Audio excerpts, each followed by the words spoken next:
Thank you for watching and subscribe my channel.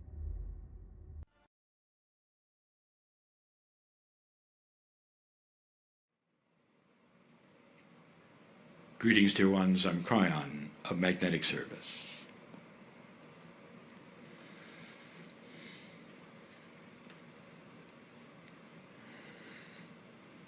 The element that is studied today is water.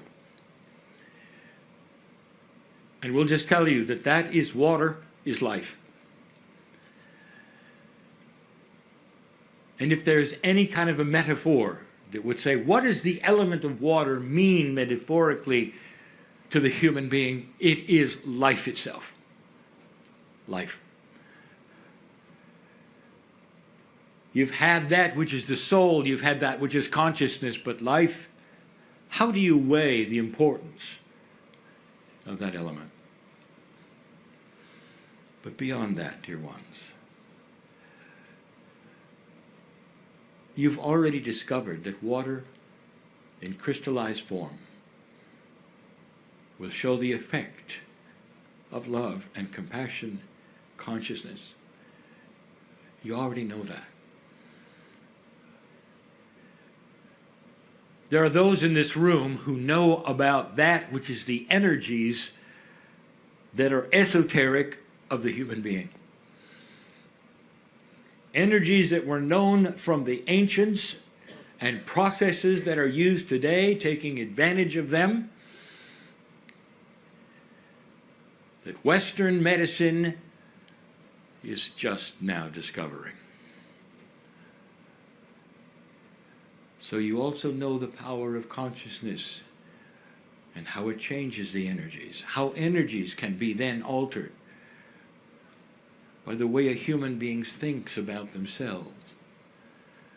There are those who use energy work who have discovered a long time ago that there are human beings who can sit and endure it and have no change, and then there are human beings who can sit and accept it and embrace it that will be healed. So what does that tell you about the meridians?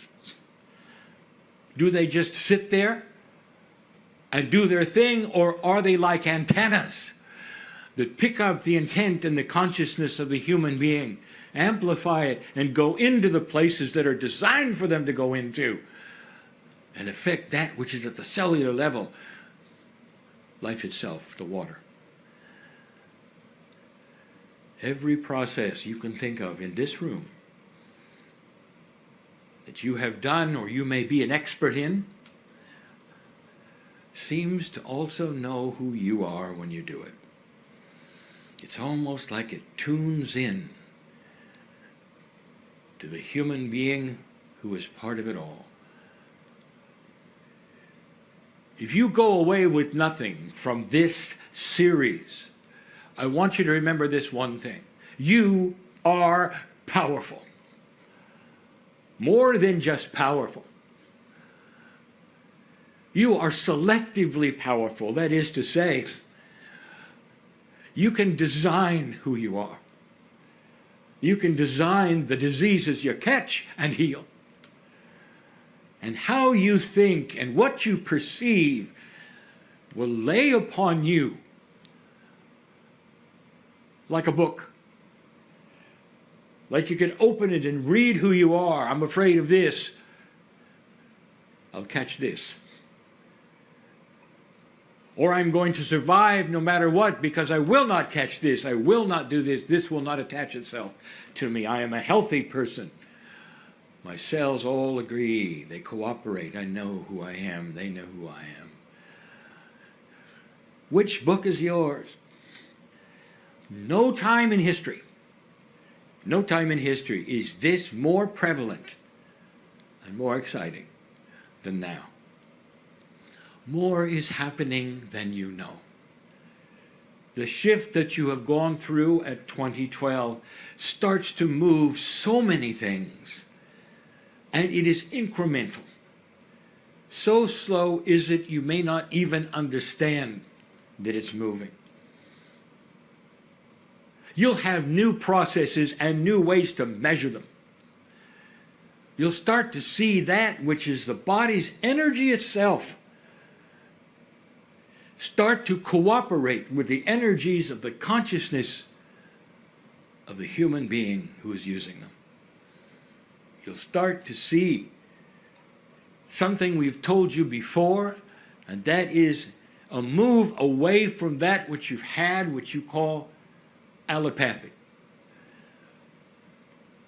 That there will be no more cures as you think of them, but more like healings and reversals as you design them. Instead of taking a pill that then is going to change some chemistry and at the same time perhaps have side effects, there's going to be a purity of consciousness imbued into whatever device you think, if any at all, put inside the human being, esoterically perhaps with consciousness or otherwise, and the body will recognize it. What do you call homeopathy? Is it a pill? No. It's a signal. The difference should be obvious. Homeopathy is not a drug. It's a signal. It's a signal that is designed to talk to that which is your innate. Your body sees the design, the message is complete, and the healing begins. What does the homeopathy tincture carry that is so remarkable? And why would a signal demand the body do something? And the answer is that with the signal that tells the body what to do, there is the instruction from the boss. That's you, because you are the one who put it under your tongue. And it was your intent imbued upon that which is the tincture. You're the boss talking to yourselves in a way, perhaps, that the ancients always knew about. When you do acupuncture, what are you really doing? Is the energy in the meridians, in the needles, in the esoterics of it? Or is it a signal? Using that which is the energies. And the signal is instructions. I know you're there, this is the meridian, this is what it does, and it comes from the intent of the one that is able to sit through it and say, it is my body, this is what I want. All of these messages being given to the human body, right to the life source, right to the water. What do you know about water? You can restructure it with consciousness. What do you know about the human bonding of the water to life itself? You can change it with consciousness. What have you already discovered through the ancient processes that I've just mentioned? Healing, instructions to the body. I want you to start seeing something, that there are more of these than you know. The affirmations that you're now speaking out loud is part of the issue of bringing it out and letting the ears hear it, let it go into the consciousness and affect who you are. Meditation itself is so strong now because it's the human being with the intent giving instructions, not just energies, not just prayers. Do you see the difference between praying for something and instructing? Is it possible you can instruct the planet? Is it possible you can instruct yourselves? With all of this, do you think perhaps you could increase your lifespan? Stop aging to the degree that you are. A body ages because it doesn't have instructions. Are you listening to me? The body ages because it does not have instructions. You'll say, this is silly. The body ages naturally because of the way it rejuvenates or does not, because of the telomeres shortening, because of this and that. And I'll tell you, dear ones, it will do what it does if you just sit there and watch it. And that's the default of the way a body works without instructions. But when you start instructing it, then you give it the blueprint of how it reproduces and how it regenerates and how it chases away the inappropriate things. I'm telling you, you're in control. No more than any time in history, you are in control now. It's a greater way than you think. There's more going to be given. But I'll tell you this, I want you to look to the ancients and your ancestors. They had things that you've thrown away. Wisdom that you do not necessarily want to look up and read. Ways of getting along. Old adages and sayings that are so profound that you've cast away on the floor. Ceremonies that worked because the ones who did the ceremony were of like mind and understood what they were doing. Kryon, are you saying we should do ceremony? Yes, you should do it in your own way. In a modern way, perhaps. Maybe even at the office. Do you think something like that is possible? And the answer is yes. When human beings discover something that works, they'll do it. And ask questions later. This is what's happening. This is what's going on. Compassion in the workplace.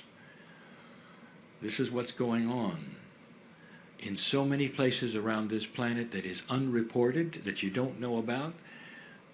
It will be years before the news will ever pick that story up. Not enough drama, you'd say. And yet it is the most dramatic thing that's happening on this planet. And it will eventually create compassion and peace where there wasn't peace, negotiation between countries that looks far different than it ever did before. That's coming. And for now, we say to you, dear ones, that you are needed to remain peaceful for what you see. To be better knowing and have better knowingness and consciousness and things that would frighten other people, and you know better. And you would say, this is not what it seems. Be peaceful. For your balance will then affect the others around you. And then in the end, they will come to you and say, you were right. Perhaps I should listen more. Perhaps I should look up that which is my ancestry and listen to them more. Perhaps I ought to research what they believed and listen to that more. That's enough for now. And so it is.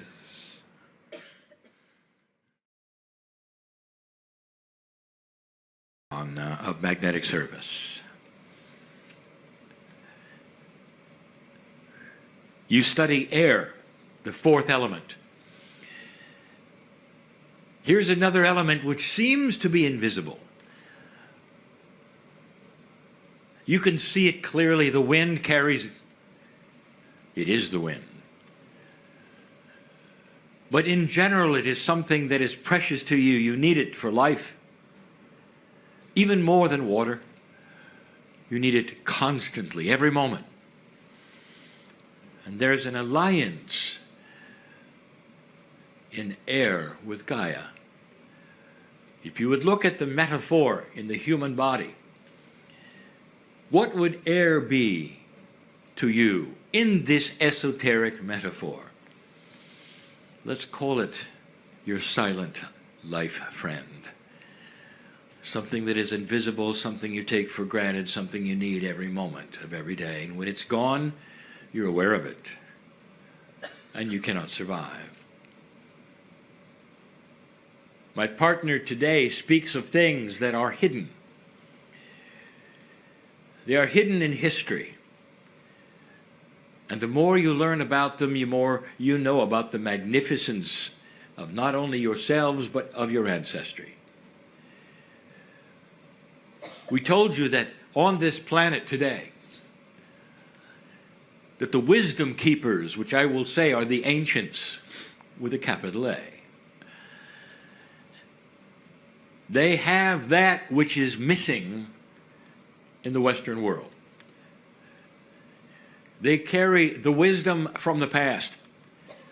And the indigenous know it. And that is why the indigenous honor the ancestors, listen to the ancestors, and have stories passed down from them that they continue to teach to their children.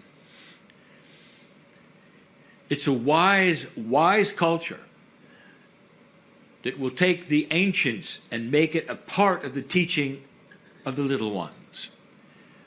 And that is not what you've done. What if you could extend this? Who were the ancients before the ancients? And that is the study of the stars. The ones in the galaxy before you. Is it possible that their wisdom is also in you?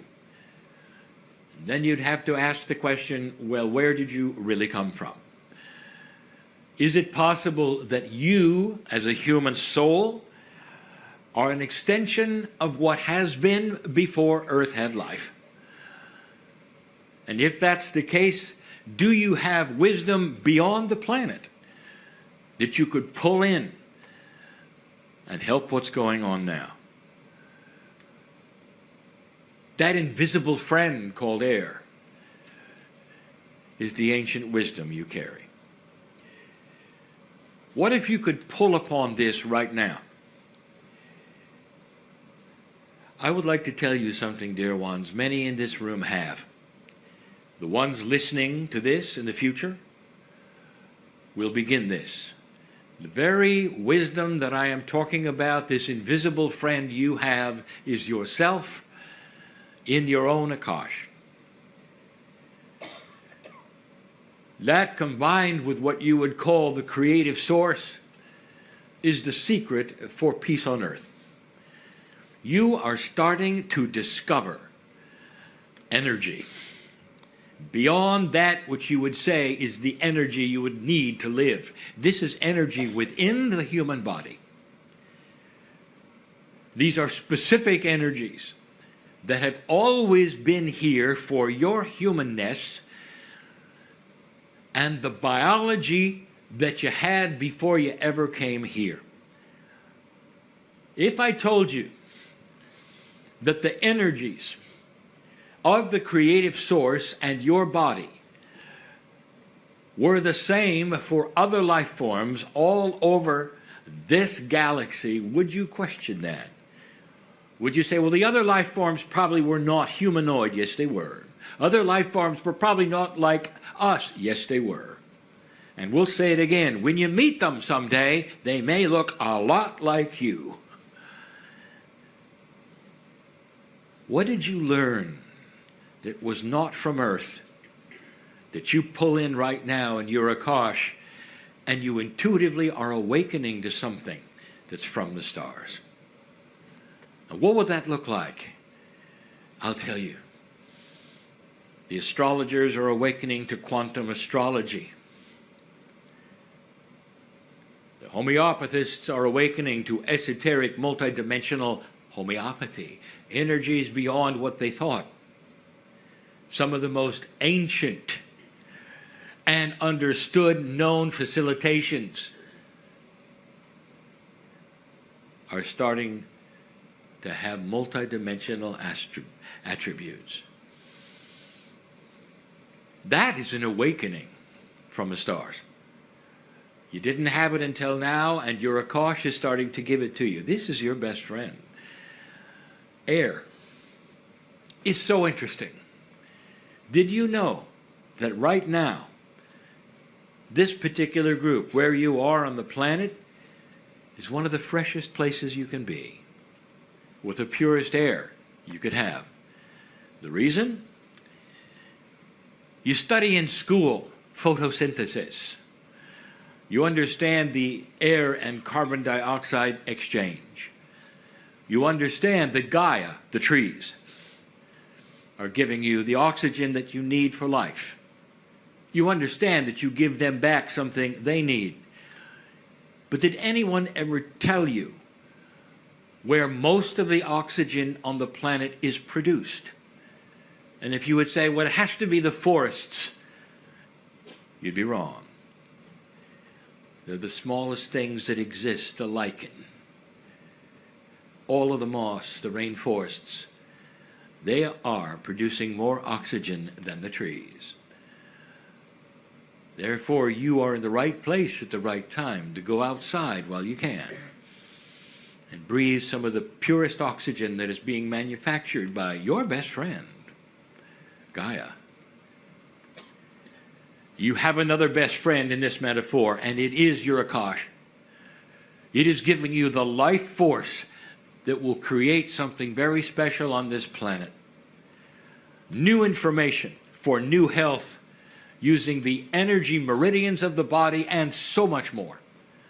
So much more. Energy of the human body will be the secret for longevity and healing someday, more than anything that you have today. Dear ones, there is so much more than you recognize within yourselves that you've never been taught. I want you to leave this place thinking about this. Surrounding you right now, multicolored universe of energies that have your name on it, that walk with you in that which you call your Merkaba, carried partially by you, your biology, your DNA, and even your soul, all mixed together to be something divine, beyond that which reality which you understand, and is the absolute secret of health and life. This is why, as you discover these things in the future, you won't overpopulate yourselves. You'll have wisdom to know what works and what does not. A whole different way of producing food, electricity, and water. A new paradigm of living for the planet will wipe out all of the fears that you currently have in 3D. You don't know what you don't know. If you can hold this vision and think positively, this positive feeling will carry over even into your next life. And when you're born, your Akash will ring with it, that there's hope, you're here for a reason, and you don't have to suffer. The new generation on this planet is the key to everything that's going to take place. And as time goes on, you will be the new generation. Think of it. And so it is.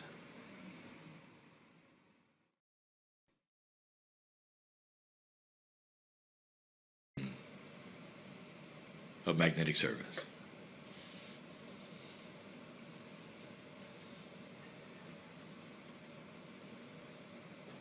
There are so many lessons that human beings could learn that are so beautiful and benevolent and awakening. And they are unique to each of you. Those here in the room, those listening later. They must be learned in a way that is appropriate for each and every life. There is no one grand lesson that everyone has to gather around and learn together. Instead, what happens is groups participate in energies that they start to recognize. And it's not the facts of what you learn, and it's not the list that you might write down. What you sense that puts you together into a cohesive unit is the attributes of love. And you feel safe and you recognize it. And that is the communication between light workers. Not that which you would call a belief system. I would like to say, stop calling it a system. Is love a system? And the answer is no. Is compassion a system? And the answer is no. then your relationship to the Creator is not a system. It just is. But others will recognize the same energy that you do. Not in a system, but in that compassionate energy that surrounds all of you. It makes you a better person because you are compassionate and loving to yourself, then to others. It changes all of the attributes of your expectations, but it's got to start at home. It has to start that place that you call you. And you've heard it over and over, forgiveness of self. It's not really forgiveness. It's an awareness of who you are and what you may not have to forgive.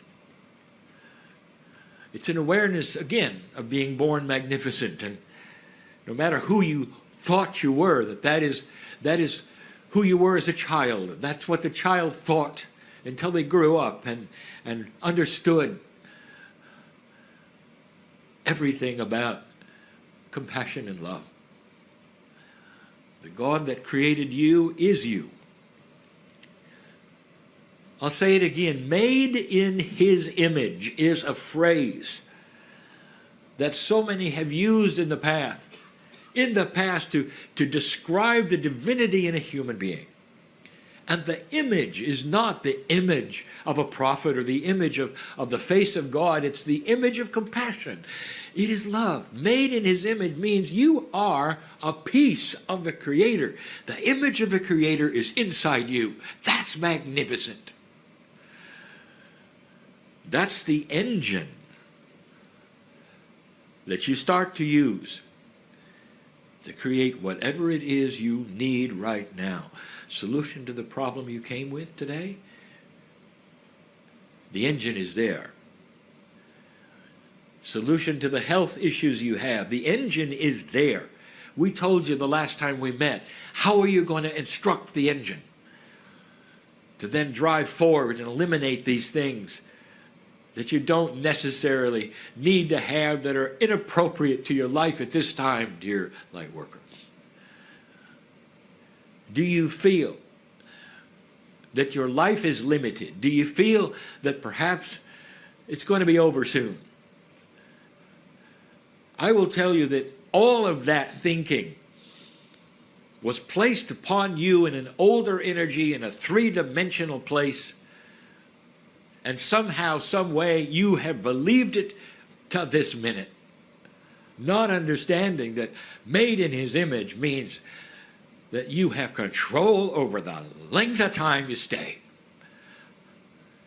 And that nothing that is going on right now in your life is forever.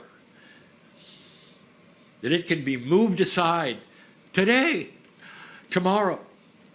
You don't know what you don't know. And what you don't know is how powerful you are. The power is for you to change you. You're on the water, dear ones. This is the time. I want to give you some things you didn't really think about. There were a few astronauts a couple of decades ago that completely went out of the Earth's field of gravitation, and there were only a few. And these are the ones that flew to the moon. It doesn't matter whether they landed there or not. They were out of touch with anything that would ground them to the planet for a couple of weeks. And they never, ever got grounded. They never went to a port. And the fact that they were completely and totally outside of the Earth's magnetic field was significant. They were ungrounded, totally and completely. Now I want you to study a little bit of what happened to those men. One of them became an artist, another a poet, another spiritually minded to the max. That's all he wanted to talk about. Others didn't talk about what happened to them because they were very private. But they were so private they didn't even want to talk about the trip, because each single one of them had an epiphany that they never expected. These are scientists and pilots and astronauts that were chosen from the finest ones, the logical ones, and they all were affected. For a few days, you get to be ungrounded. And I'll tell you that the energy in this place is ripe for change, discovery, decisions, solutions. I'll say it again: change, discovery, and solutions. Take advantage of it or not, that is free choice. I speak to the small group here. And those listening in the future, know this, that when you take these journeys, where you're over and on the water for lengths of time, that these create wonderful creative times. And we've said it before, those who want to write books, take a cruise. Those who want to write poetry, take a cruise. Those who want to have solutions in their life that they cannot seem to grasp, take a cruise. It's almost an invitation for you to think differently. Accomplish things you might not have otherwise. And then when you return to the grounding, it all starts to make sense. And you look backwards to only perhaps a week or two before and say, I never thought of that. I feel different now. And it wasn't because it was a vacation, dear ones, any more than the astronauts took a vacation.